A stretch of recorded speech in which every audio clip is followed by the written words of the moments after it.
Hey everyone. So I'm going to do an example, and this is an interesting one that tries to connect some of the things from our past with some of this new vector information that we're using.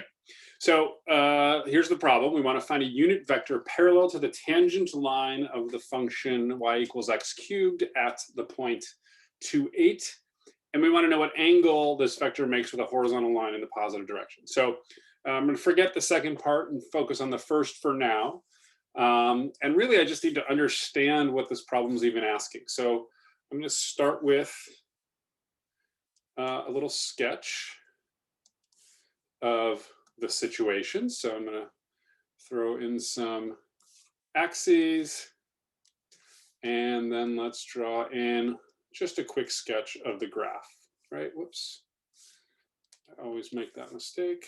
I want to keep that as black, then go to red. Okay, sorry. So y equals x cubed. I'm looking at the 0.28, so I really just need the positive part of this. And let's make that a little thicker. So that's reasonable. Oh, geez. So let's try this one more time. Here is my graph. Something like this. Okay, so now we're looking at the 0.28. And again, I'm not trying to be super accurate here. I just want something to represent what I'm looking for. And the question is asking me about finding a unit vector parallel to the tangent line, right? So there's my tangent line. This is a pretty crummy drawing, but I think it'll be okay. So parallel to the tangent line, what does that mean, right? Direction. What gives us the direction of any line when we think about graphing lines in this way? So now we've learned about 3D vectors and line equations where we have a vector that gives us the direction. That's not how we used to think about them. I want to connect these two ideas a little bit. Slope is what we used to think about as giving us the direction of a line. So if we want to find a parallel vector, it seems like slope is going to be important to us. What gives us the slope is going to be the derivative. So y prime is equal to 3x squared. Y prime at x equals 2 is 3 times 2 squared, or 12. So this tangent line is going to have a slope of 12, right? If we want to, we can write the equation y minus 8 equals 12x minus 2. We don't really need that equation here. The important part is the slope. So I want to come up with a unit vector parallel to that, and this line has a slope of 12. What does a slope of 12 mean? That's the key here. We have to understand what slope means. Well, a slope of 12 just tells us that if I were to change my x coordinate by 1, my y coordinate would change by 12, right? That's what a line that has a slope of 12, that's what that means. At any point, if you move over by 1, you'll go up 12 to get back to the line, all right? Well, that gives us the vector that we want, or gives us the right direction. We can now translate this into vectors.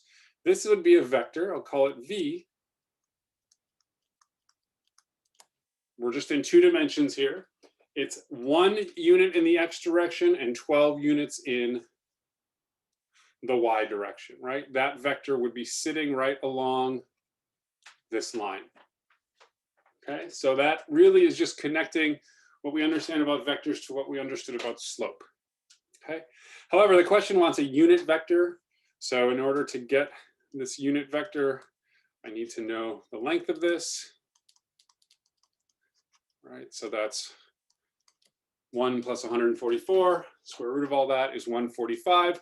So a unit vector in this direction, I'll call it u, is going to be 1 over magnitude of v times v, which will look like 1 over root 145, 12 over root 145.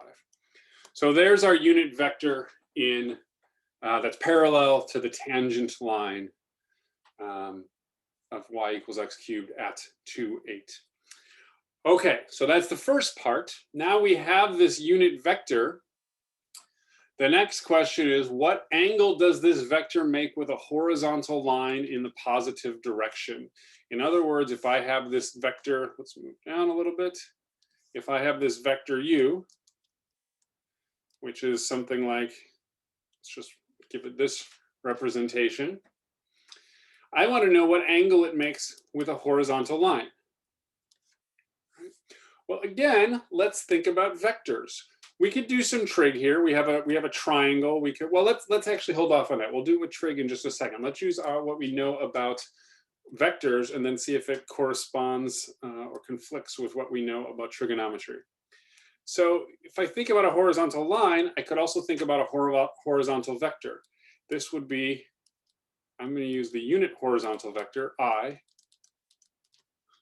which is just 1, 0. And what we know is that if we take u dot I, we get the magnitude of u times the magnitude of I times the cosine of theta, where theta is the angle between them. Okay, which means we can solve all of this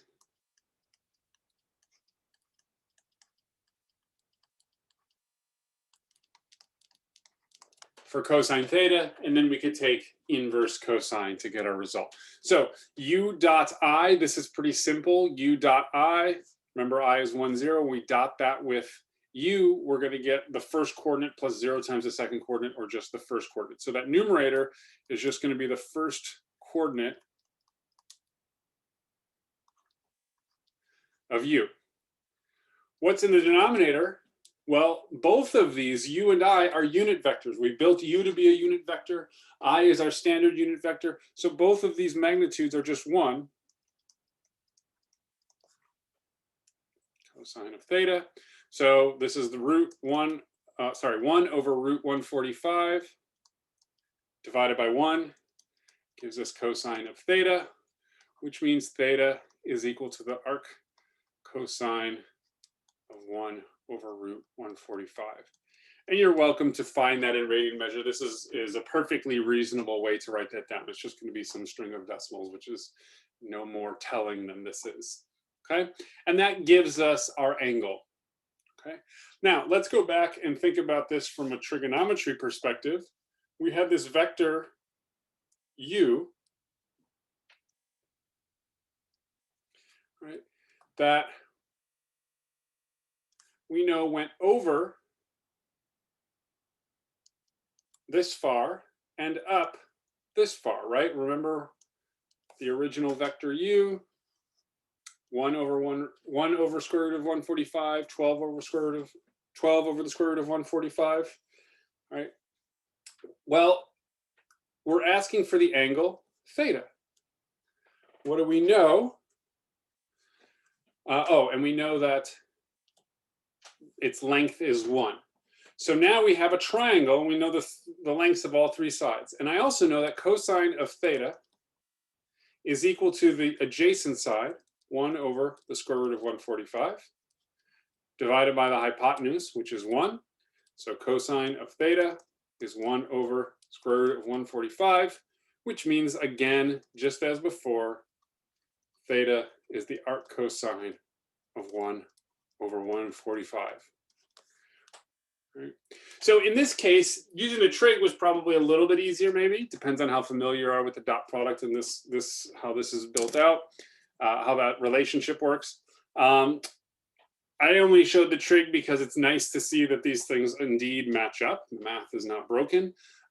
We certainly need to know the dot product part. This little drawing I did here was easy because we're in 2 dimensions. But in 3 dimensions, that drawing becomes much more difficult to figure out. There's a lot more trigonometry involved.